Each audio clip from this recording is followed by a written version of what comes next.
Howdy, folks. Welcome back to Hoot and a Half. Before we dive in, a quick shout out to Fiji Water once again for sponsoring this episode. It couldn't have come at a better time. Summer is here, and Fiji is always our go-to water when we gotta hydrate. Here's why Fiji stands out above the rest. The first thing to know is that it really is from the islands of Fiji. That's not just a catchy name. Fiji water is collected drop by drop in a sustainable, ancient, artesian aquifer 1,600 miles away from the nearest continent. It is naturally protected and preserved from external elements, which makes it taste better than any other water that I've tried. And as the water filters through volcanic rock, it picks up a unique profile of electrolytes and minerals. In fact, Fiji water has more than double the electrolytes as the other two top premium bottled water brands for a soft, smooth taste. Unlike some other premium bottled waters, Fiji water's electrolytes are 100% naturally occurring. Fiji water is Earth's finest water, and since 2022, its 330 milliliter and 500 milliliter bottles have been produced in 100% recycled plastic, which we love. So make sure you get stocked up on Fiji water this summer. It should be your first choice for your next backyard party, beach or pool day, hike, or even your home office. It's not just water. It's Fiji water. It's been a couple weeks. Like 2.5 weeks. It's the longest since I've sat in front of a camera. It feels much longer. We missed you on Good Influences. I know. I'm glad we were able to find someone. Emmy did great. I've never met her before, but oh yeah, dude, she's a star, man. Have you listened to her music? No, but I saw you were giving her some props at the beginning, so I got to put her on a playlist. Oh yeah, she can sing. Yeah. First time I met her was outside of Lollapalooza when she was just kind of blowing up on TikTok. Okay. And big fan. And you are finally back in town. Yeah. Where were you? I was abroad, overseas, fleeing from crimes in America. And then I got extradited back to the U.S. Where did you go? I went to Greece last minute. A couple friends said that they were going, and I got a little bit of a tax refund. And I was like, you know what? I'm going to go to Greece. And I went to Athens. I went to the island of Paros and the island of Naxos. Did you go to Mykonos at all? No. Okay. Mykonos is apparently very overrated, very expensive. Is it like Miami kind of? It's a lot of like the people that I want to go on vacation and not see a bunch of like Americans trying to do Instagram stories abroad. Yeah. And then also Santorini is the other city. Is that the one that has a lot of the white, yes. Also very overpopulated. And I heard it's one of the most underwhelming places that you see online, and right when you get there, you're like, oh, this is not what the Instagram pics look like. Well, it's also just filled with tourists. Yeah. Because it's very cheap to go there, and it's very picturesque, and it's on a lot of lists, a lot of TikToks. So we tried to find island. I used ChatGPT, and I was like, couple friends, we're not trying to party too much. We want to get good food, some good beaches, some exploring. Gave us some recommendations. We looked into it, and then we were just like, wherever's the best Airbnbs, that's where we'll go. They gave you location recommendations, but not island recommendations. Oh, island recommendations. There's like 100 islands or something in Greece. ChatGPT is great for vacation planning. If you give them the context of how old you are, who you're going with, and what kind of tempo and flow you want to have to your trip. It's fantastic with those types of recommendations. Just wanted to give another quick thanks to Fiji Water for sponsoring this episode. Thank you so much, Fiji. Cheers, Matt. Cheers, bud. Cheers. You've been to Greece? No, I haven't. And Patricia hasn't either. No, and that's her motherland. You know, she is. She did. I think her sister or sister-in-law went a bunch of times and had like this big Google Doc. Oh yeah, Olivia. Yes. Yes. So I read through it, and it was like, this is a full-blown research paper. It was like 32 pages long with citations and references. And it was really helpful. A lot of it was new information, which I like maybe could have predicted, but it was just good to know. And I just feel bad that like you guys haven't gotten to go because you had the Greek Orthodox wedding. I know Patricia's family is very Greek. And I understand the pride of Greece, like why people would be proud to go there. I would highly encourage a visit if you're looking for a place to go with your lovely wife. I definitely think we will be planning on going there soon. I think we're like waiting to do it more as like a family thing because her mom has not truly gone and experienced it, and so I think we want to go with them. And also I think through like Patricia's family, since her uncle is a priest, that if we go we can kind of get like a hookup with like a travel guide through like the church as well to guide us. Athens is where you'd want to go for like the historical stuff, although there is historical stuff basically everywhere. But I did also bring you back a piece of Greece. You did not. Yes. Mike. It's just a little souvenir. It's a little magnet that is made from and hand painted by someone in Greece. It's a little marble ceramic thing. Fridge. It's like a fridge magnet. Yeah, it's a little fridge magnet. So I feel like, it's a good little reminder as every time you go to the fridge, remember your good friend Mike brought you a little gift back. I love this.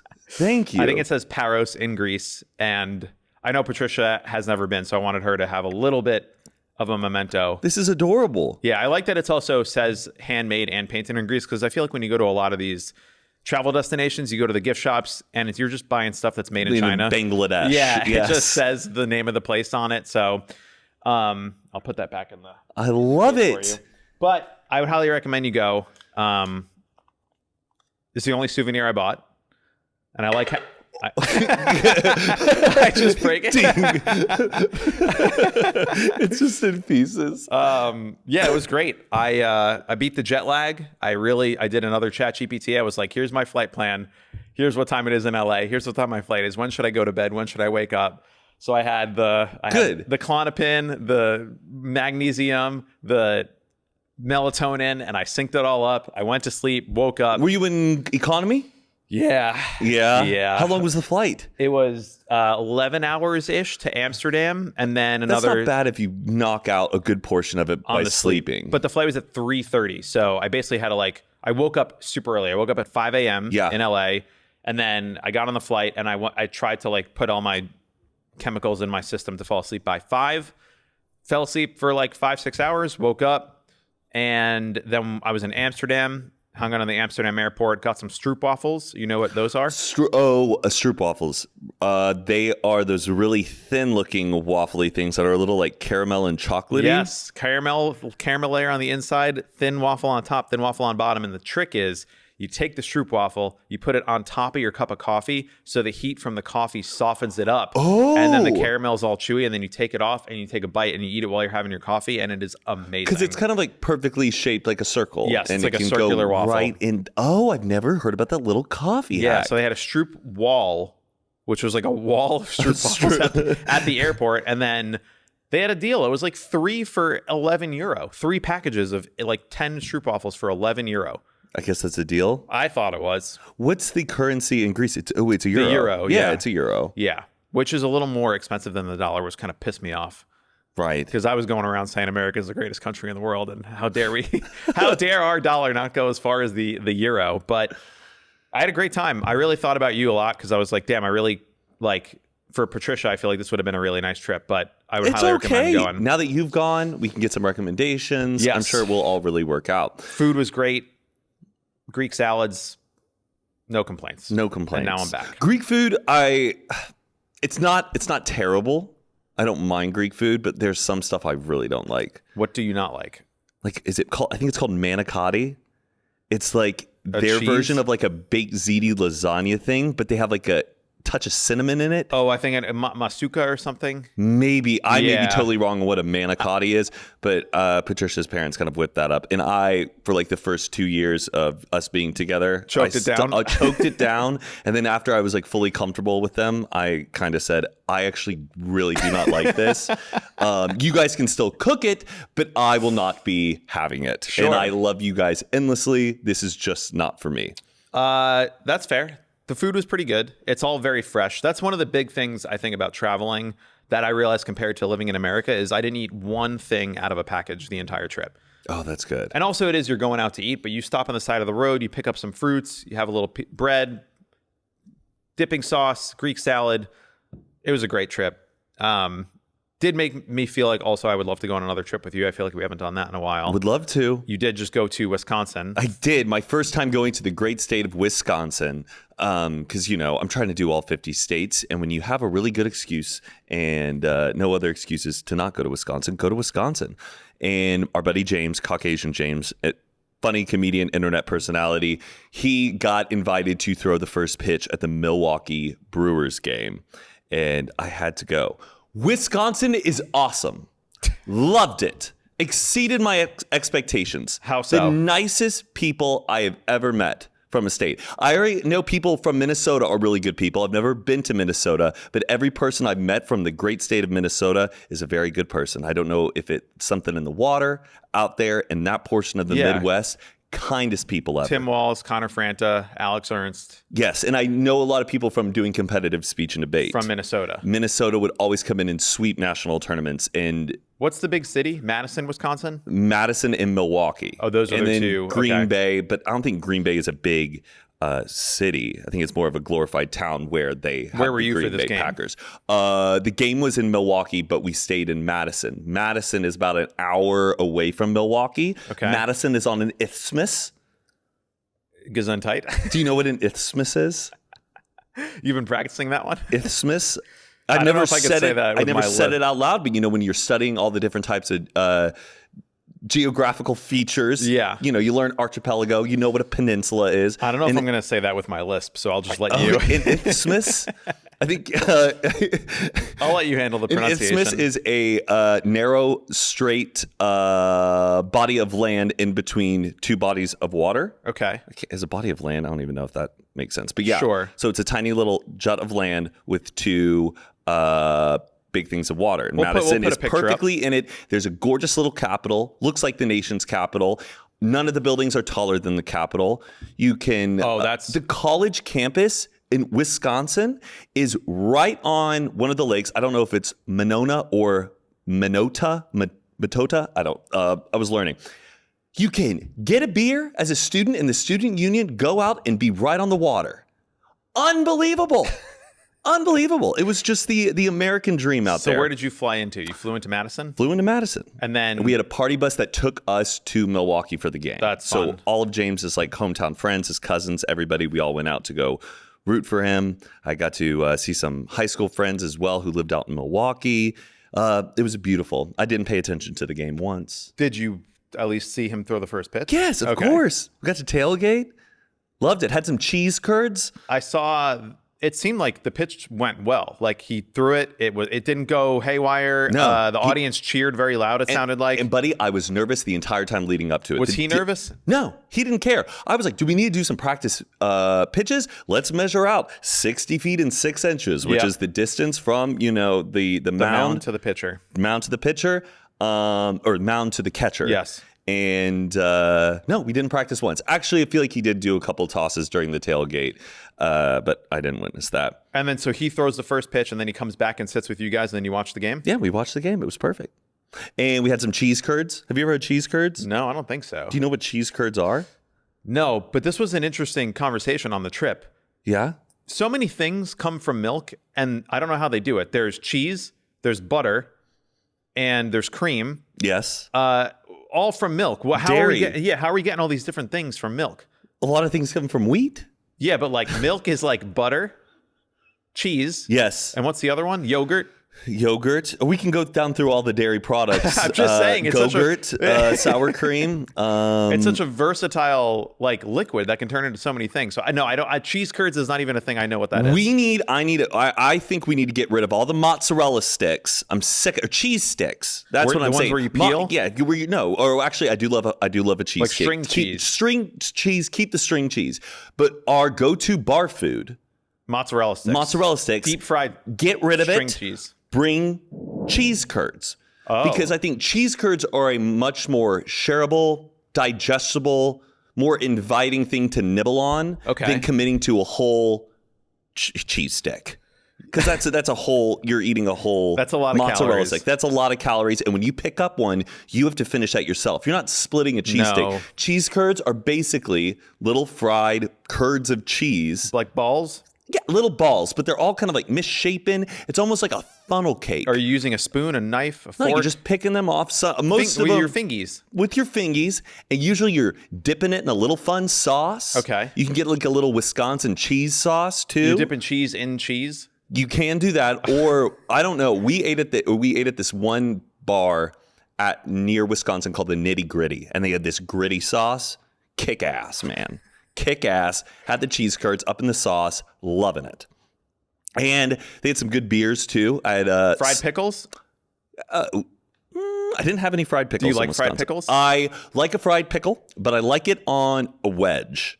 So the Let's long. do that. I don't fried pickle chips or like what do you call them? Yeah. basically pickled The little circles. circular ones. I can fuck with that. That's a little bit more shareable. But there's Pluckers. If you go to Pluckers down in Austin, Okay. great little wing spot.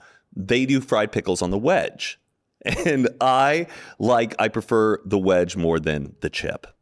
I feel you on that. I don't know if I've ever had the wedge, but I think that could be a good. Pickles are fantastic, though. Yeah. Okay. But I don't like bread and butter pickles. No.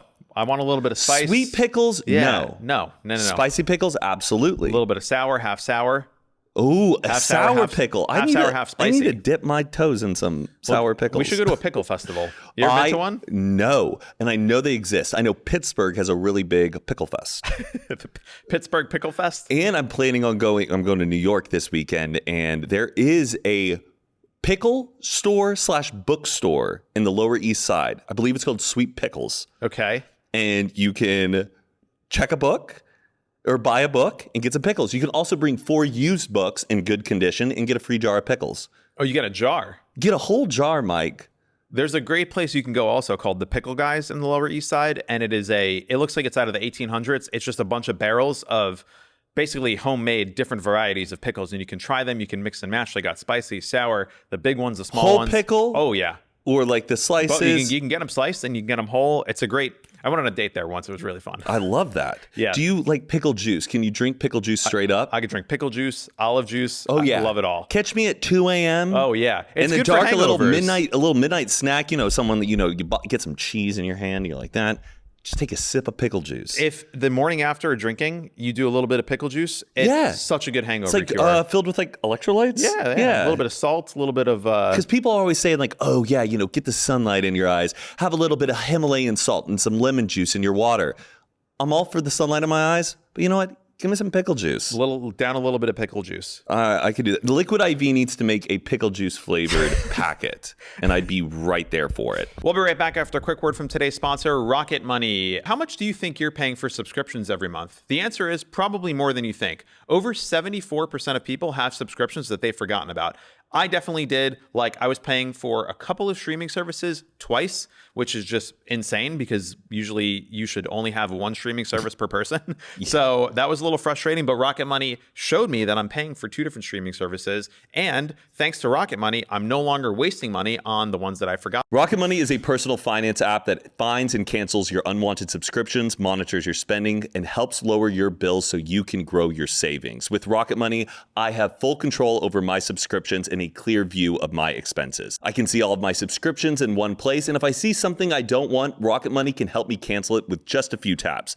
I also love their dashboard and how it shows me this month's spending compared to last month, so I can clearly see my spending habits. Plus, they'll help me create a custom budget and keep my spending on track. Rocket Money will even try to negotiate lower bills for you by up to 20%. All you have to do is submit a picture of your bill, and Rocket Money takes care of the rest. They'll deal with the customer service for you. Rocket Money has over 5 million users and has saved a total of $500 million in canceled subscriptions, saving members up to $740 a year when using all of the app's features. I literally just used this recently. There was a subscription that I was having trouble canceling. I did it with Rocket Money. I pressed cancel, and they took care of it for me. Truly love Rocket Money. Guys, me and Matt have been using it for years. If you're looking for something to help manage your finances and help you cancel subscriptions that you've forgotten about, definitely use Rocket Money. So stop wasting money on things you don't use. Cancel your unwanted subscriptions by going to rocketmoney.com/hoot. That is rocketmoney.com/hoot, rocketmoney.com/hoot. And now back to the episode. What was the last time you had any brown liquid? Coffee. I had coffee for like the first time in a long time in Wisconsin. Oh, you had coffee in Wisconsin? Yeah, in brown liquid, does a Coca-Cola count? I was more thinking like whiskey. Oh, no. Like alcoholic brown liquid. No. I did take a sip of an old fashioned in Wisconsin because old fashions are like part of their tradition as well. Why did you have a coffee? That's out of your element. Because there weren't Celsius at James's house and they were just brewing up coffee. And honestly, kind of nice. could you put it down, or do you have that like? I've never had coffee. It tastes disgusting to me. I can't. It definitely gave me the caffeine pep. Definitely got my intestines moving, and I don't know. But I realized I also just miss having something kind of sweet in the beginning of the day. As like I like energy drinks. You're drinking an energy drink every morning? Maybe. Are you? Not every morning. What, like a Celsius, Yeah. Alani? Should I not? No, I not should good be for your having heart. Okay. But coffee can't be good for your heart. It's better for your because coffee is just caffeine. All these other ones have like taurine and guarine and vitamins, good things. Yeah, but I'm not going to debate the merits of. I have been taking like some new vitamins though. You got to have your vitamin D, but with K2. Okay. I don't know what K2 is, but apparently it's really good for me. I think it's just like a way to help bind the. Yes. You want to hear a fun fact? Let's hear it, Mike. I got a blood test done. You did recently? Wait, yeah, I've had a few. I try to get one every year, but then I got one and they only did like half of the stuff they were supposed to, so I had to go to another one. Okay. And I got basically everything is normal, thank God, all within range, except for one thing that is literally off the charts high, and it is my testosterone level. You told me this. Oh, I don't know. 2 years ago. And that was when I got it last year. It was like on the higher end. Now it's literally off the charts. What do you think's causing that? I think it's a hormonal imbalance. I don't think it's supposed to be that high considering who I am and what I do. But I feel like I need to figure this out because I'm not the guy that should have literal off the charts level of testosterone. So does it need to be lowered? I think so. I don't think it should be this high. Like I maybe feel like you need to pick up like a feminine hobby. I was thinking about get into knitting, or just like maybe I need to take like birth control just to like. What would happen if a man takes birth control? What would happen if a man took Midol? Does nothing really happen? Well, Midol I think is just for like cramps. I think it's just a painkiller. True. Birth control I think is like actual female hormones. Okay. I'm not saying I'm actually going to try it, but try some estrogen. Yeah, just like balance it out because I shouldn't have this much testosterone. My voice still cracks sometimes. Like I am. It was just a little shocking, and the doctor was like, "Yeah, we don't know," and they offered to do more tests, but I don't know. It was an interesting phenomenon for Fascinating. me. All these guys like Joe Rogan and like all these big beefy guys who are trying to get high T. They still take T. Yeah, they're like taking it. I feel like they don't have if enough. I knew that I was losing testosterone by the age of 40, I think I would take testosterone because I think your body stops making it as strong as it did in your youth. I'm up year over year. So I've been taking minoxidil, and I just started taking finasteride, and that was the one that I kept putting off. I've been kind of thinning on the top of my hair, crowning. It's not terrible, but minoxidil is really good about keeping the growth where it's at, and finasteride is like a hormone that does some hormone kind of therapy or whatever because it is related to testosterone. You start losing your hair based on testosterone, and they also know this because there were two identical twins. This is like from like a long time ago. One of the twins was castrated, didn't have testicles, had a full head of hair. Okay, the one who did have its testicles lost its hair. So they know it's related to testosterone. Does this make sense? You're following it? Yeah. So finasteride, though, is like a bit of like a hormone thing. I don't know if it does mess with your testosterone. It can also lead to like ED, all of that stuff. I've been fine. I've been so worried. And I've also been worried about depression as well. Oh, yeah. And that hasn't happened. Granted, I've now been taking it for 45 days. Okay. And Patricia says it's looking great. Your hair? Yeah. But I was so worried about making that leap to give it a shot. Do you have to get it prescribed or you could just... Yeah, it's prescribed. It's so tiny. It's like this big. That's nice. And just take it every day. So grateful, but it's been like a bit of an interesting journey making that leap into a new form of medication because you don't want to deal with all the side effects, the consequences, Yeah. New iPhone's coming out. Can we jump back to brown liquid? Let's go back to brown liquid. Why? I just haven't. Something. I did my 4 or 5 months of no drinking, and that really kind of stopped everything. I don't think I've had whiskey in I don't know 3 years, like beyond maybe once or twice. But when we went out in Greece, they were like, Sheffer, I think it's time you got back on the brown liquid train, and we were measuring it in inches. And there was just one night where I had started out with 3 inches of brown liquid. And then the 3 inches led to another 3 inches. Explain the inches. What are you talking about? Like when you get a glass of whiskey, okay, you measure it in inches. How high is it on the cup? And I just drank so much Is whiskey. 3 inches one shot? No, it's like 2.5. Okay. 3. I just drank a lot of whiskey on this trip, and it's like I forgot. Did you enjoy it? I had fun that night, but God, the hangover you get from drinking like hardcore grain whiskey is something I would not wish upon my worst enemy. No, it's not worth it. It's not really worth it. not. Just stick to light beer. That's what I came here to say, man. I am a light beer. Do you think certain liquors that you take affect your personality differently? I think that is an actual fact because they come from different plants, so they have to have slightly different effects. Like if you give me a glass of wine, We're gossiping.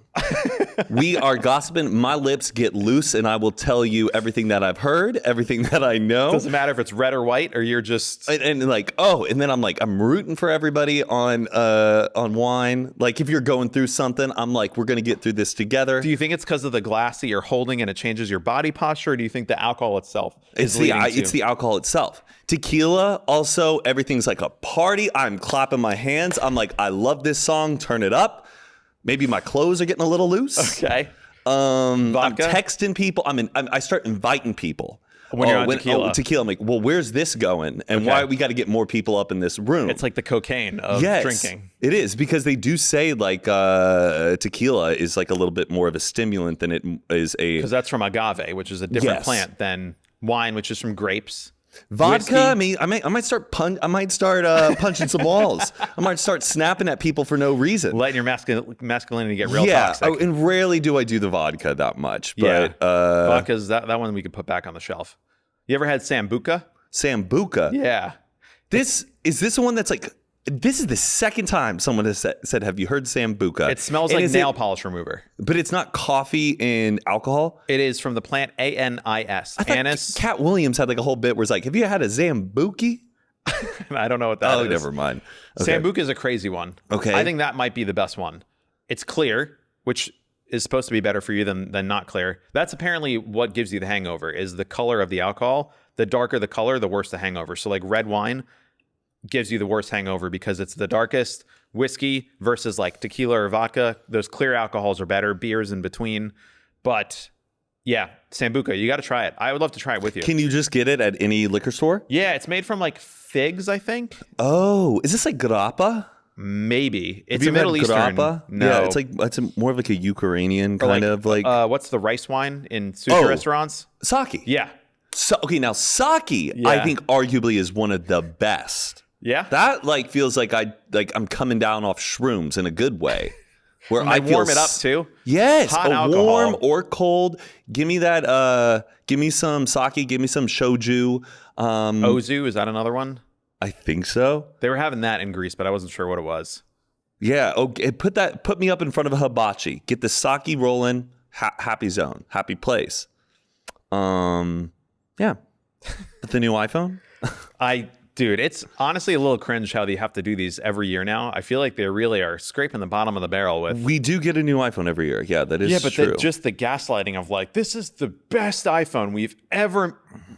There's no difference. If you have an iPhone from like 4 years ago, what are you missing? A little extra button on the side for a camera? The Apple Intelligence looks kind of nice. And I know that Google's been doing it. Google's had it. It's basically Google Lens. I do like that I can finally ask my phone, pull up the picture of Patricia in a red dress when we were in Montana, and the picture will come up. You could just type that in, though. Red dress. And then I have to scroll through all the red dresses, Montana. Like, yes, I know, but make it easier. Make it easier and that's for me. Not the Apple Intelligence is only on the new phones, or they're going to put it on the I old don't know ones? if it's an iOS update or it's only a new phone update. It seemed like it was a very new phone update, because wouldn't they just save that for like the WWDC or... Oh, look at you. You're applying for theverge.com? Speaking of applying for things, I didn't do it. Do you think I would have gotten in? To give you guys context, Yeah. NASA was inviting 50 creators, I think across the U.S., Yeah. maybe it was opened up internationally, to come down and watch a rocket launch at the Kennedy Center, which is down in Florida. Yep. I think they were launching like a new satellite. Yeah. You didn't apply? No, because it was such on crunch time. I mean, I couldn't go because I have a wedding. I will say, Sam, my brother, did that like 2 months ago, and he got accepted. And he went to Cape Canaveral and he watched a rocket Couple launch. months ago? Yeah, like 2 months ago. Oh, so they do this pretty often? Somewhat often. The creator thing, I think, might be a little bit new, but he applied, and just similar to you, like was like, "There's no way I'm ever going to get this." But he ended up getting up. It was a little vague though, because they were saying like, if you have to be down there for our launch period, which starts on Thursday, so you don't know going down to watch the launch if it's going to happen on a Thursday, because also weather conditions. You don't know if you're going to get down there and there's a huge storm. They go, it's not going to happen. They could scrub the launch completely. They could move it a day, afternoon. Yeah, but. Have you ever seen a rocket launch? No, I would like to see one. I have seen satellites in the sky, like passing overhead. Okay. But I would love to go see a rocket launch. Apparently they're fucking loud too. You have to be like 3 miles away just because of the volume. And you still like feel it? Yeah. Wow. I just want to be in a control room. I don't know. I want to be clapping with the guys, looking back up in the room. I kind of am excited to see about these two that are stranded in space right now because of the Boeing. Yes, the two astronauts who were supposed to go up for what was it, just 8 to 9 days, and now they are being told they're going to be up there for 9 months till like January, I think, 2025. They seem to be so happy. Like astronauts are like, they seem like they're like Chick-fil-A employees. They're just like so happy and well-rounded because they had to pass so many personality tests, being able to handle things and pressure. But I just want to see one astronaut lose it. It's surprising all of the hundreds, maybe thousands of astronauts we have put through space. Not one astronaut has kind of like lost it. Buzz Aldrin punched a guy in the face one time. In the station? No. It was like in public when he got back. Oh. Some guy was like trying to taunt him. He was like trying to make a documentary saying, "You never landed on the moon. It's a hoax." And he was like screaming out his face, and Buzz Aldrin just gives him the 1-2. Him. But you're saying out in outer space, they had like a meltdown? No one's gone like, what's it called? Going postal? Yeah, like, like Steve Buscemi's character in like Armageddon loses Cabin fever? Cabin fever, I guess that's what you would call it. No, I think they really... There's space madness. Or they probably... First of all, they probably send them up there with a couple of Xanax and a glass of red wine to calm them down. But it is probably very difficult to become an astronaut. I think the amount of tests you have to go through in terms of like personality and temperament and ability to work with other people, I would be freaking the fuck out if I was up there and they were like, "Sorry, yeah, your ship is just kind of, we don't really trust the Boeing ship to take you back. Yeah. We're going to keep you up there for another 8 months." I would be losing it. Yo, gosh, I know. Your bones but they're are just chilling. There's other people who've been up there for like now 2 years. But but I think the psychology of like preparing for it. Yeah. I don't know. I would be freaking out. Have you ever been friends with an astronaut?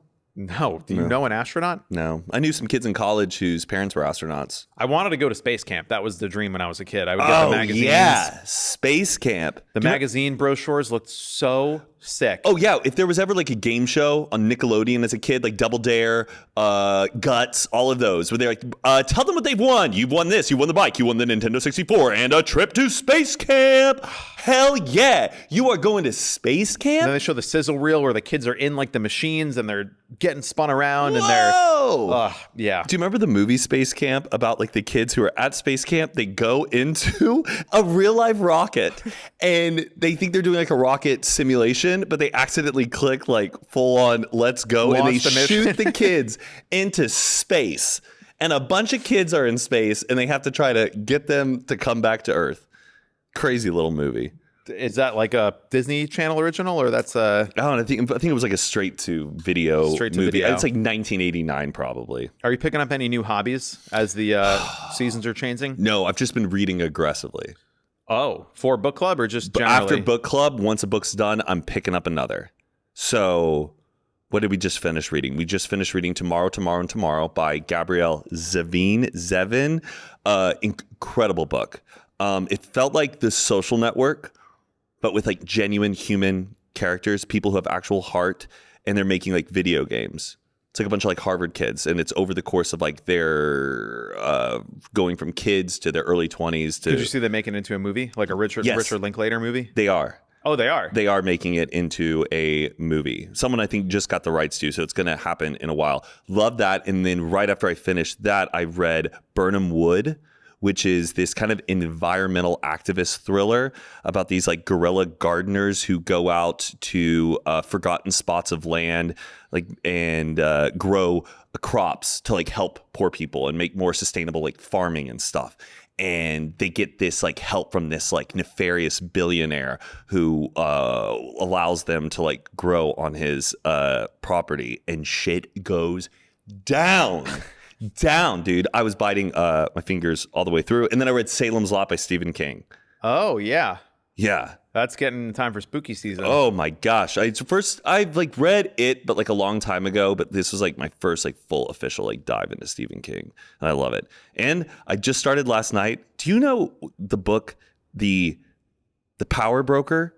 Yes. By Robert Caro, about the rise or the fall of the rise of Robert Moses and the fall of New York. I just started listening to a 4-part series podcast by 99% Invisible with Conan O'Brien. Yes. Did you listen to that? So I I bought The Power Broker because there was a documentary that came out about Robert Caro. Okay. Is that I'm saying it right? The Power Broker. Yes. Yeah. Yes. Because there was a documentary I watched on a plane about this guy, and this Okay. won the Pulitzer Prize back in this, I think it was the 70s or 80s. Yeah. It's a 1,000-page book. Yeah.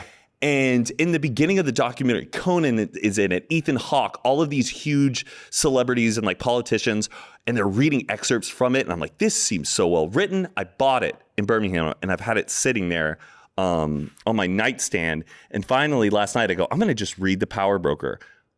I read, because I'm about to go to New York. And I knew Conan was a big fan, and I'm Googling it while I'm reading it, and I realized that there's this podcast Did about you it. listen to the episode? No, not yet.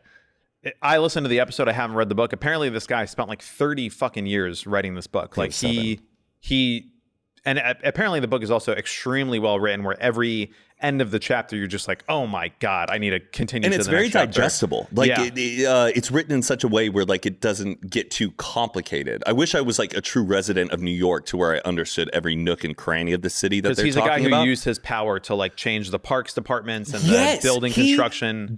He moved more land and accomplished more territories and built more things than like the Prince of Egypt ever did, or like Alexander the Great. Like it's like God level of what he contributed. How many chapters in are you?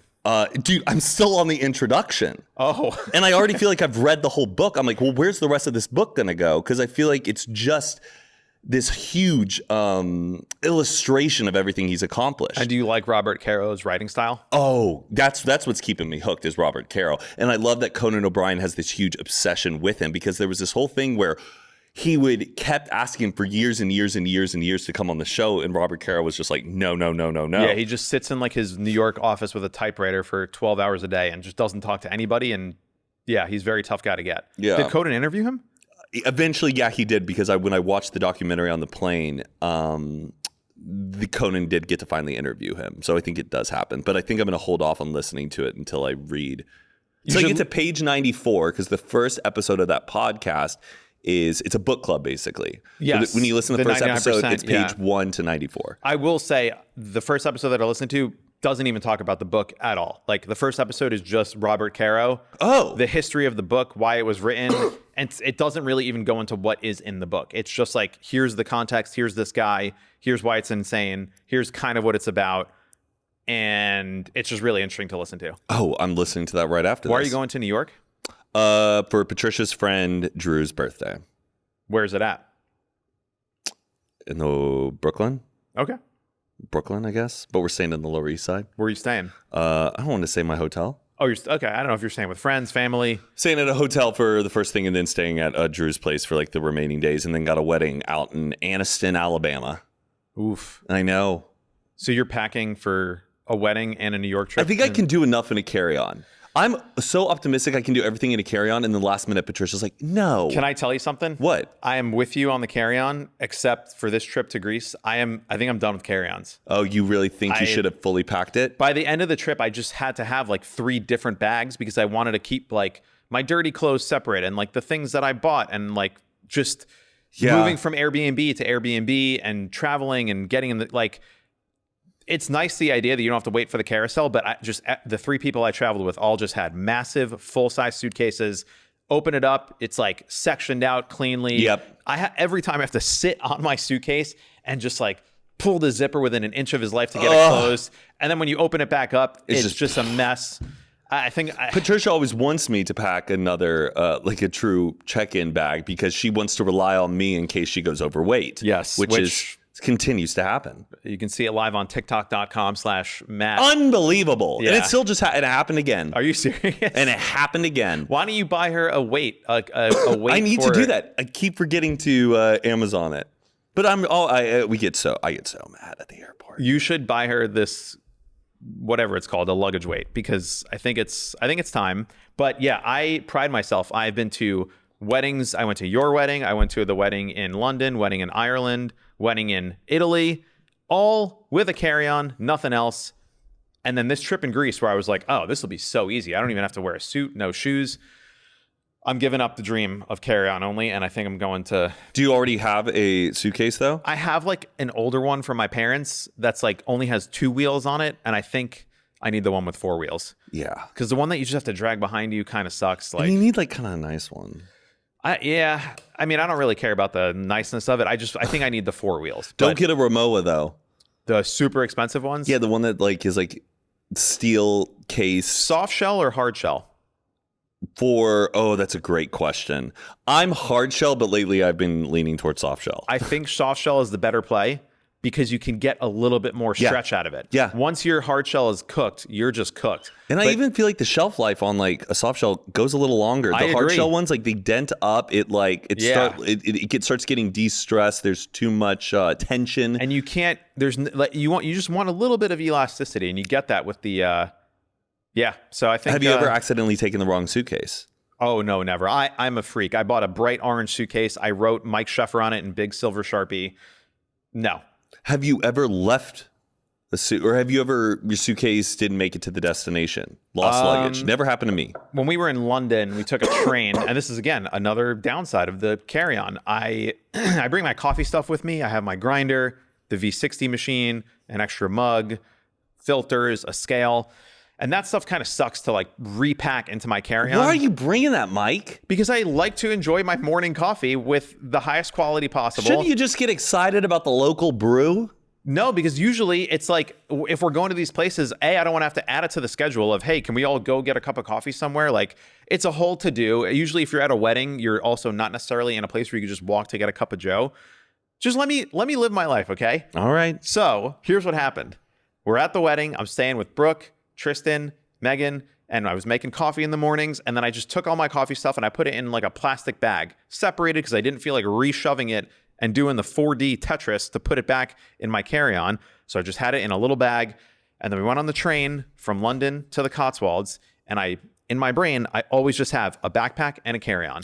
Oh, right. But now I have a third thing, and when I put the backpack, the carry-on, and the plastic bag. I was on this train. Oh, you're on the train with me. Yeah, bud. Because I remember if you're on a train, you need to be aware when you're getting off at the stop. And I trusted you guys. Patricia and I, we were in a whole different area. We had and then right when they said you're about to get off at Chippenham, the woman next to us was like, "Oh no, they won't leave without you. This is like a 10-minute stop." We thought we had plenty of time. The woman next to us was just like, "Oh yeah, this is a big stop. You have plenty of time." And so we didn't even start getting up until the train completely came to a stop, and we had maybe a minute before those doors closed. And you left it. Well, I was panicking, and I just said, "Okay, I got my one thing, I got my other thing," and then Tristan saw it, but he shouted, "Hey, is this anybody's?" And I was already off the train, and he didn't want to take someone else's item and then like steal something from someone. And he said, "Oh, that was nobody's bag, right?" And I was like, "Oh shit." And so I lost all my coffee stuff and I had to rebuy it. But that's why I'm in favor of the big. That was my big revelation from the trip. Okay. Good. Moving on. You had a topic it looks like you wanted to talk about? No, I mean we're hopping around through a bunch of stuff. Did you watch the debate last night? Between Hulk Hogan and Stone Cold Steve Austin? Yeah. It felt like it was the debate. It felt like I was watching like student body president like debate. It was fine. It was about what I expected. I think the memes were the best part of Did you see Ted Cruz's meme? What did he say? He shared a meme that was like, it's like one of like those OG memes with like the big block text and stuff. And it was actually a little kind of racist. Offensive? Oh, surprise. It was like a bunch of cats and he's like, "Oh, don't let Haitian immigrants like eat us." Like, what you sharing? He brought it up in the debate. They're eating the dogs. They're eating the cats. That's right. He did. It's just like there's a thing on Twitter where, Russia will put out whatever their talking point of the day is for all the right-wing nut jobs. And they'll take that and run with it. And then that's the thing of the day. And Elon will boost Twitter is just a fucking cesspool of just right-wing brain rot. And so, yeah, the day before the debate, that was the new talking point that apparently there are Haitian immigrants in Springfield, Ohio or Illinois or something that are eating cats. Or Colorado. Literally, they just completely make shit up. Like zero evidence. There's nothing happening. It never happened. Zero evidence. It just went big on Twitter. And there's just been no like spike in crimes. There was a video of a woman who was like having some sort of mental crisis and like said that she like killed a cat. But it was nothing. It wasn't even in the same town. She was not a Haitian immigrant. It was just like some lady. And they just made this whole story up. And yeah, he brought it up during the debate. And then the moderator was like, there's literally no evidence of this. We spoke to the city officials. They said there's no evidence. And Trump just goes, but I saw it on TV.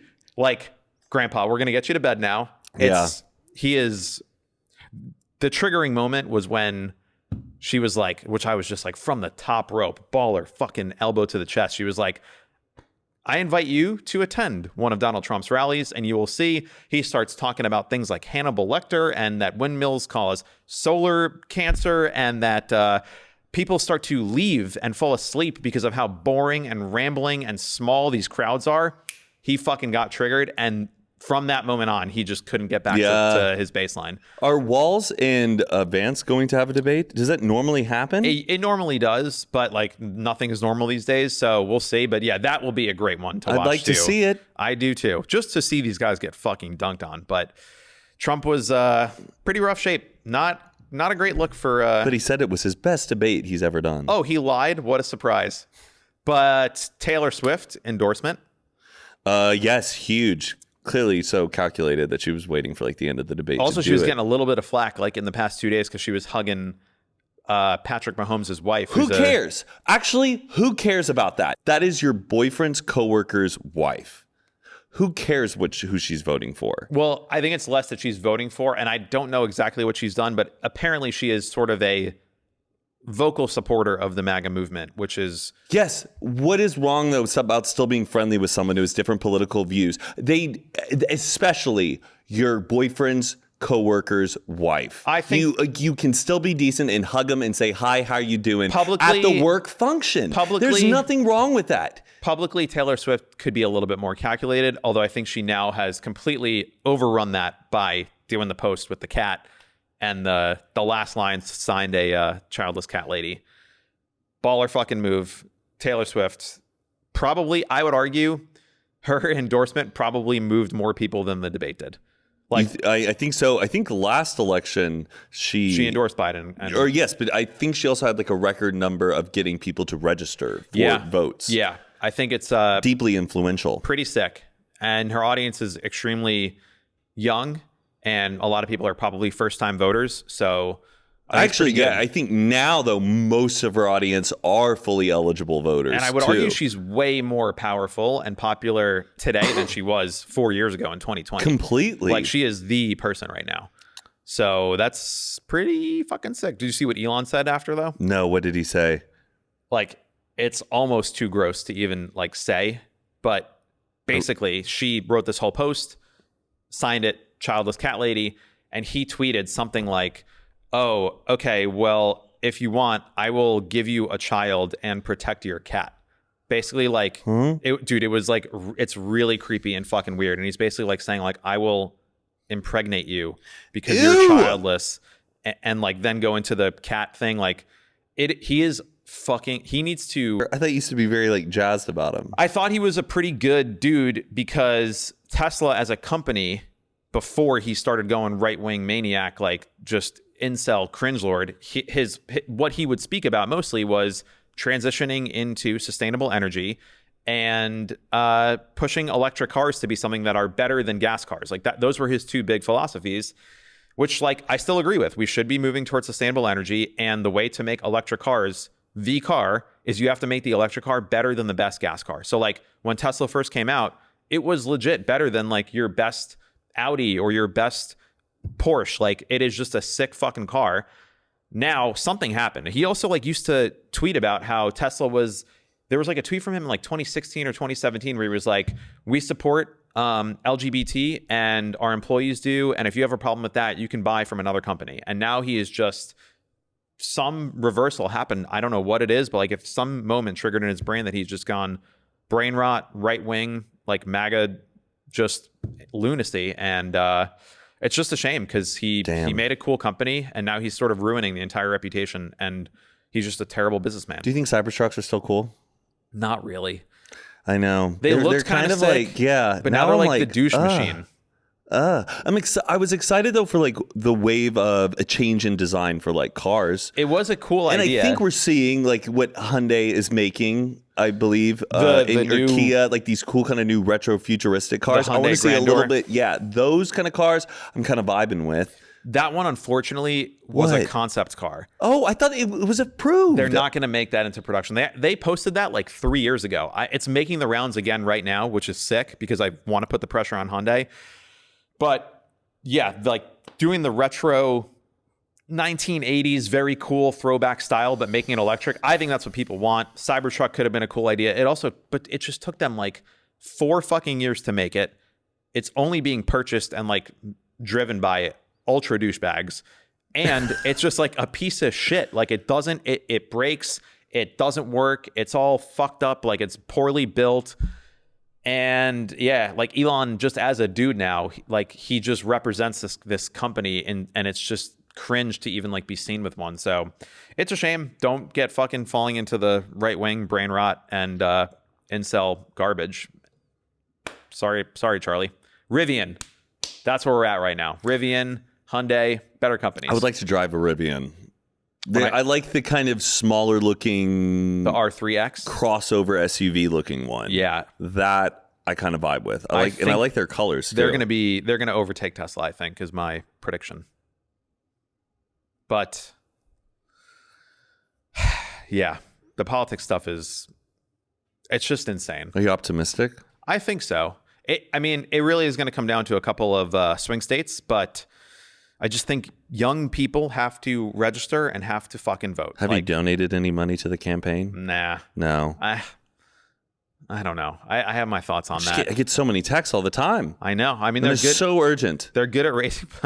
They're good at raising money. I gave money to Bernie Sanders in 2016 and 2020. How much money did you give to Bernie? Not that much. I think it's more, the donation for me is more of a statistic, like how many individual people donated is a better statistic, even if it's only $15-20. But yeah, I don't know. The whole system of like raising money is just kind of cringe and like broken. And like Nancy Pelosi's worth $100 million. Fucking open up your wallet, Nancy. Yeah, like, Nance. I don't just fucking, and like Trump being a fucking billionaire and selling gold coins to like his. And like trading cards.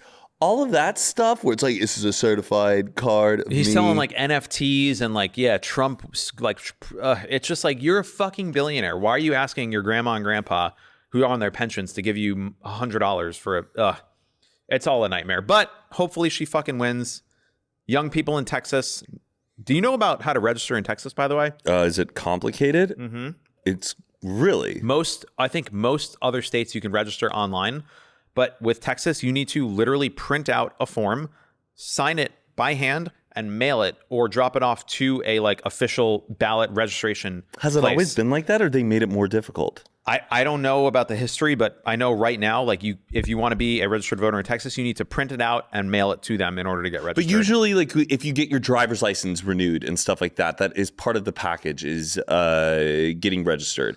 Also, I feel like maybe. That's interesting you say that. I'm so curious if it's still that way. And and then also I was a college student the first time I voted, and maybe I feel like they made college students do that register to vote really easy. It wouldn't be surprised. They're all like the Republicans are doing a good trying to purge as many voter rolls as possible. If you're inactive, if you didn't vote in the last election, like they're trying to remove people's registration. So yeah, the Texas one is kind of nuts, but the statistics are in the favor. Like demographically, Texas should be a blue state, but just young people just don't fucking vote. Like all those old cringe grandmas who are posting on Facebook, they're all fucking voting, and young people are just not. And you're a young person if you're watching this statistically. So make sure you're registered. Tell your friends to register. Fucking vote, and let's just move on with Trump. Like I'm sick of it. I got a big hot potato for you that I don't think you know. Maybe you've heard through the grapevine. Throw it to me. Do you know any big changes in my life that are happening? Have you heard from anyone? Big changes that is happening to your... I'm moving out of the house. What? Yeah. Is Adam moving out too? No, he's going to remain there, and he's going to have someone else move in. Why are you moving out? I think it's just time to get my own place. I love the house. I love Adam. There's no issues whatsoever. It's just like at my age with like the fact that I work from home, I'm like, there was just this realization I had where like I'm spending 80 to 90% of my life basically in my bedroom because like I sleep there. My desk is right there. That's where I'm working. Like all the business calls, all the emails, all the editing, like it's just kind of weighs down on me a little bit. And I also just want to be able to have like my own living room to myself, my own kitchen to myself, a second bedroom that's like an office that's separate, and just more space. Just to also like maybe get a little bit more furniture, a little bit more room. Yeah. To be able to also just have a little bit more privacy. Like obviously I love Adam, he's my best friend, but we've lived together for 5 years now. Yeah, and you're like, in your mid-30s too. Yeah, You wanna... And also I've realized that I've moved basically every year. The longest I've ever lived anywhere in my life is 4 years. And I think there's just something in my body that like every 3 to 4 years, I'm like, I just feel like this. I just got to fucking move. And I've just done it every single 3 to 4 years. Are you going to still stay in the same neighborhood? No, I'm actually going to move to North Carolina. No, yeah. I found a spot. I found an apartment. It's fucking sick. It's bigger. The apartment is bigger than my house. Really? Yes. All to your space? Yes. Mike! It's going to be sick. When is this happening? In like 3 weeks. Holy shit! Yeah. Oh. Yeah. So it's going to be great. So we'll still be able to like go to the house, have pool parties. Like Adam said, whenever I want to come, Rick will still be there. Like it's going to be a little bit of a change, but my new spot also has a pool, has a hot tub, like a community pool. But when I went, I saw the tour, it was empty and the pool is fucking huge. It's got sunlight all day. Stories? My apartment? Yeah. No, it's 1 floor. Okay. There's like 3 total floors in the building. So it's like kind of like a smaller complex, but it's like so nice. All new renovated, high ceilings. It's going to be sick. I'm very excited. Was Adam heartbroken when you told him this? Yeah, it was a little bit of a tough conversation. Like the realization for me was like very quickly. I kind of like was at home one Saturday, just like kind of thinking about like, I feel like I need a change. And I just like 2 or 3 days, I mulled on it. I sort of looked to see if this is even viable. And I was considering moving to West Hollywood because I want to like be it would be great to be walking distance to like you and Patricia or Sarah McKendrick, and like just the budgets for a house there are not. It's they're too ridiculous. Much. If I had a roommate, it would be great, but given my it's like right on Laurel Canyon and Riverside Drive. This is some tea. Who knows about this? Not very many people. Like Will Perliter, I think I told about it. Yeah. Like just like some of the clothes. Maybe I think I might have told Connor and Sarah when we were out. They didn't tell me last night. Yeah. Well, maybe you might spill it tonight. Oh, a Connor thing? Yeah. I think I've talked to them about it already, but because I also wasn't like 100% sure, but now I'm like, I've talked to Adam about it. Well, this is exciting. Yeah, it's a big change. I'm excited to like just have my own space. I'm going to get some more furniture, like hang up my art all throughout the living room and the kitchen. Oh, I got to help with the interiors. I know. I want to give you some, that's why I wanted some things by me. Yeah. I think I'm going to get an emerald green dinette set. Like chairs that are like emerald green with like gold legs. I saw it in like a photo of someone's apartment. I'll show it to you. I want to get your opinion on it. I just like the pop of color with like emerald green as the chairs. I think it's kind of interesting. Like Herman Miller type? Kind of, yeah. Chairs? Mm-hmm. Okay. I'm all for it. And I think I need another couch, so I'm going to need your perspective on how what much kind of money do you want get. to spend on a couch? What's your budget? I'm gonna cruise through Facebook Market. I'm just kidding. I mean, I don't know. No, there might be like Joe just posted that he's got a nice big couch from somewhere that he's trying to sell. So maybe I'll go take a little Joe's. bit darker with the color. Darker. Yeah, like just like tan, sand, and darker, or like a little bit darker. Yeah, of sand. Don't do leather. No, definitely not. But I'm excited. I want to throw a housewarming party so like everyone can come and kind of see it. But also, we can still do Sheffer Saturdays, #Sheffer Saturdays. Like, yeah, absolutely. If there's nice. So, but you're going to be gone. I was thinking to do the final Sheffer Saturday next weekend, but you're not going to be there. But it'll be all right. Knowing that it's still there. Yes, that's okay. It's staying in the family. Are you a type of guy when you finally have your final moment with a place and you're leaving, do you look around a bit and give thanks to the spot, or are you pretty easy about just like walking out? You're like, all right, I'm done with this space. I romanticize about doing that, but normally I'm like dealing with the movers, the moving truck, the U-Haul's outside. Yeah. I gotta get the last box out. And then I just sort of forget to have that moment. And I've moved probably 20 times in my life. I've had 20 different places that I've lived in, so I don't really have that much sentimentality to it. But I do think that first night alone, it's going to be a little bit sad. But it's also like, I think it's just a good change. And I'm glad Adam's still going to hold on to it because it'll be like still in the family. But yeah, big change. Wow. Yeah. Wow. I know. When was the last time you've lived alone?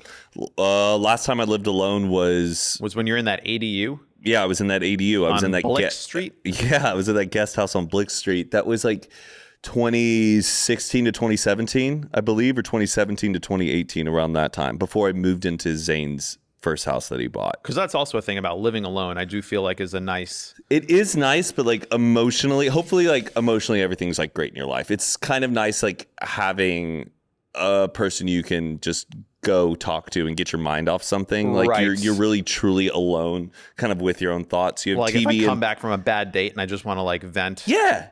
And that's what's great about just being married now is like I have that person I can talk to, but being alone, it's like it's a little out of routine. So you just got to get used with kind of being alone. I think it'll get me out of the house too, though. Yeah. More. Like I'll be more apt to come and have a drink, on a Wednesday night because Too. I may not see anybody for like 3-4 days and I have no human interaction. So 100%. Are you going to be paying more or less? it's going to be a little bit more. Uh-huh. So if you could start posting on TikTok a little bit more, that would be great. Of course.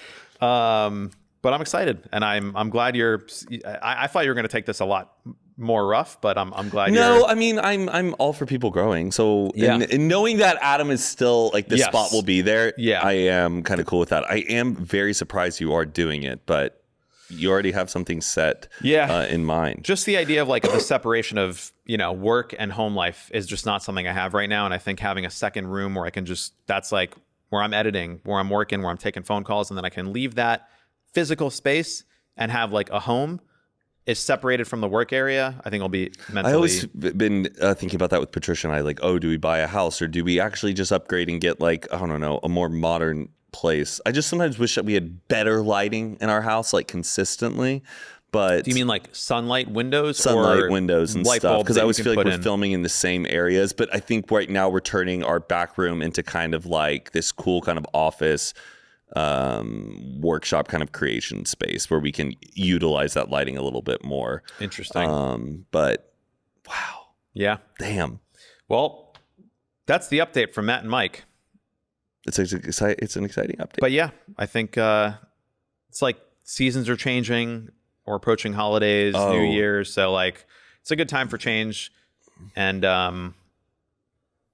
any last final thoughts you want to share with the audience? Last final thoughts that I want to share with the audience. Tell the people in your life that you love them. Reach out to those friends that you occasionally talk to. I lost a friend recently over these past few days, and it's really strange how sometimes the universe can just take somebody away very, very quickly. And it makes you wish you express gratitude to those people in your life even more. And I would just say, reach out to those friends you haven't talked to in a while. Send your love, send your support. Doesn't need to take that long, but I just wish I could go back in time and even express how much I cared about a person. Yeah.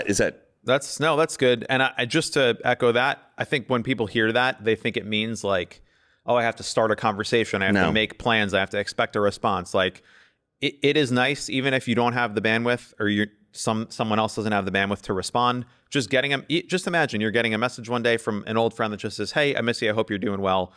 That little amount can change someone's day, change your day. Don't expect a response, but if you have the capacity to just send out a message to someone that you haven't seen in a while, because you never know. Like my first roommate that I lived with in college, freshman year, passed away. Hadn't talked to him in like 2-3 years.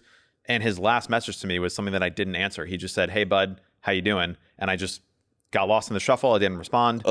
And so I just have an unresponded to text from him, and now I can never respond to that text. So just make an effort to tell the people in your life that you care about them and you love them. Absolutely. And we love you. I mean it. And we love you guys. Thank you so much. If you enjoyed this episode, please like it. Please go give it a comment. Go leave us a review on all the podcast apps where we are. And take care of yourself and enjoy this lovely fall that is coming upon us. And we'll see you next time, everyone. Toodles.